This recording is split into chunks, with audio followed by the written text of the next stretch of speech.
इतना मान सम्मान दिया, इतना बड़ा बनाया, आपको मौका दिया कैंपेन करने का, वो जो भी कुछ बोलते रहे आप उसके खिलाफ बोलते रहे। उन्होंने सर्जिकल स्ट्राइक का सबूत मांगा, आपने सर्जिकल स्ट्राइक को ग्लोरीफाई किया।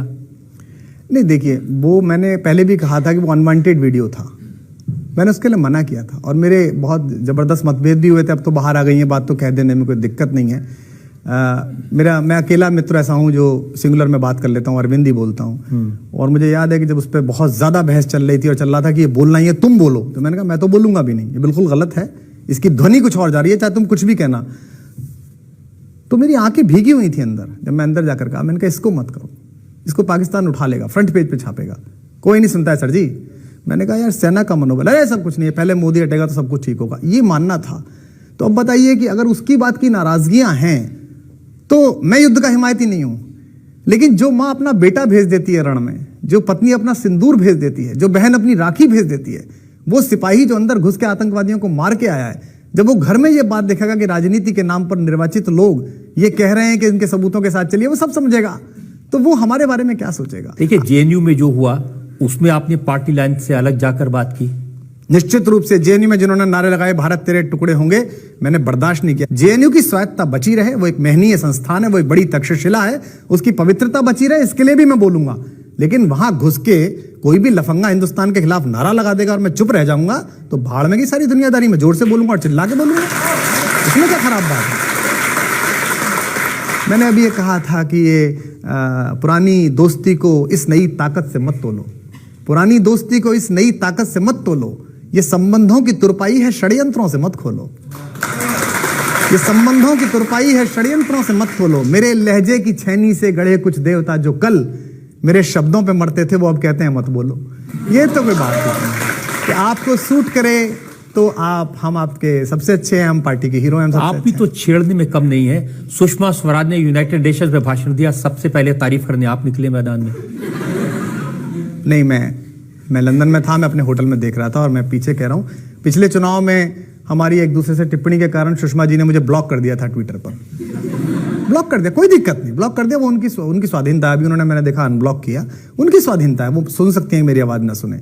लेकिन जब वो बोली पाकिस्तान के आतंकवाद के खिलाफ, और विशेष रूप से जब वो हिंदी में बोली, प्रांजल हिंदी में, तो जिस माँ हिंदी ने ये सब दिया है, जिस माँ हिंदी ने इस योग्य बनाया कि देश की सबसे बड़ी अदालत में आकर बैठा हूं, उसका इतना शानदार प्रयोग होते हुए हथियार के रूप में दुश्मन के खिलाफ मैं गदगद ना हूं, मैं प्रशंसा ना करूं, इसलिए कि पार्टी लाइन नहीं होगी, या इसलिए कि पार्टी से पूछूं, लाइन से बाहर तो नहीं जा रहा हूं। तो लीक लीक तीनों चलें कायर कूत कपूत, बिना लीक तीनों चलें सायर सिंह सपूत। तो लीक पर तक नहीं चला। आपका एक ऑडियो क्लिप भी मैंने सुना था एक बार, जिसमें आपने कहा था कि 3 लोगों ने पार्टी बनाई थी, एक सीएम बन गए, एक डिप्टी सीएम बन गए, मेरे हाथ क्या लगा।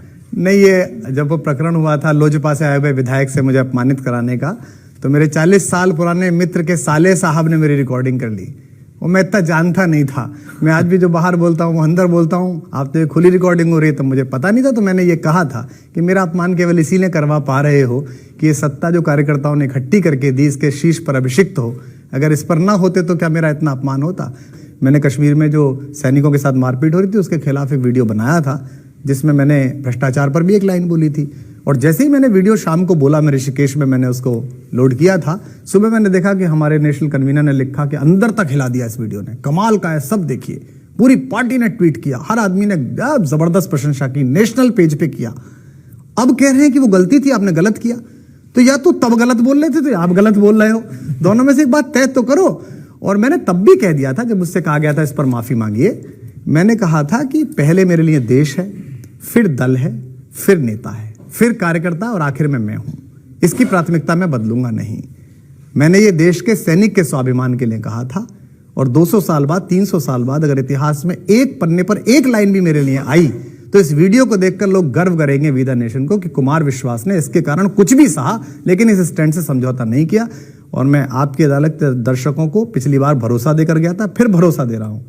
देश की बात होगी तो अपने आप के खिलाफ भी बोलूंगा, अपने बाप के खिलाफ भी बोलूंगा, इसमें कोई समझौता नहीं। मैं आश्वस्त करना चाहता हूं और देश को भी आश्वस्त करना चाहता हूं कि जो छोटा सा एक कबीर का अंश हमारी आत्मा में है, बाबा नागार्जुन का है, दिनकर का है, क्योंकि वे बोले दरबार सजाओ, वे बोले जयकार लगाओ, वे बोले हम जितना बोले तुम केवल उतना दोहराओ।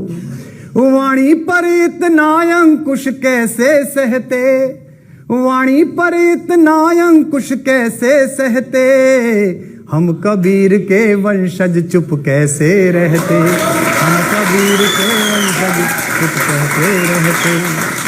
हमने कहा अभी मत बदलो, दुनिया की आशाएं हम हैं, वे बोले अब तो सत्ता की वरदाई भाषाएं हम हैं।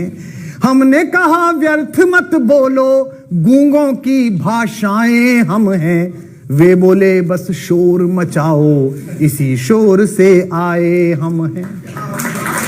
इतने कोलाहल में मन की क्या कहते, रेडियो पे भी नहीं कह पाए। इतने कोलाहल में मन की क्या कहते, हम कबीर के वंशज चुप कैसे रहते, हम दिनकर के वंशज चुप कैसे रहते हैं, महाप्राण के वंशज चुप कैसे रहते। तो चुप नहीं रहेंगे, बोलते रहेंगे।